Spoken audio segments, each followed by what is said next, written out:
வணக்கம். முதல்வர் ஸ்டாலினின் பீகார் பயணத்தை கிண்டல் செய்து அண்ணாமலை சமூக வலைதளத்தில் ஹிந்தி மொழிபெயர்ப்புடன் வீடியோ வெளியிட்டிருக்கார்.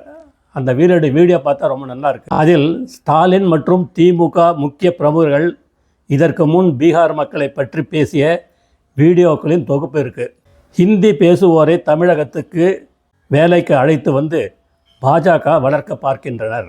ஹிந்தி படித்தா கக்கூஸ்தான் கழவனும், ஆண் பராக்கு விற்கிறானுங்க, வட மாநிலத்தவங்களுக்கு அறிவே கிடையாது, அவர்கள் முட்டாள்கள் என திமுக மற்றும் அதன் கூட்டணி கட்சியினர் பேசியதை ஹிந்தியில் மொழிபெயர்த்து பதிவிட்டுள்ளார்.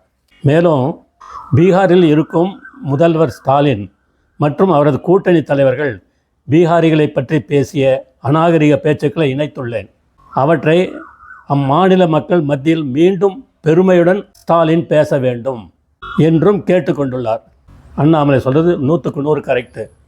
எவ்வளோ அசிங்கமாக பீகாரிகளை பற்றிமா பேசியிருக்காங்க இந்த திமுக காரங்க, அமைச்சர்களும் ஆகட்டும், ஸ்டாலின் ஆகட்டும், துணை முதல்வர் ஆகட்டும். ஆனால் அதே பீகாரிகள் தான் இப்போ தேவை இருக்குது ஸ்டாலினுக்கு. அங்கேயே போயிருக்கார், ஏன்னு தெரியல. ஹிந்தி ராகுல், தமிழ் ஸ்டாலின், ஒன்றுக்கு ஒன்று கட்டி பிடிச்சிக்கிறது எப்படி இருக்குது பாருங்கள். ஆனால் இங்கே தமிழ்நாட்டில் மக்களை என்னடனா இவங்க முட்டாளாக்கிட்டு வர்றாங்க. நம்ம தமிழ்நாடு மக்களும் முட்டாளாகிட்டு வந்துட்டுருக்காங்க. ஜெய்ஹிந்த்.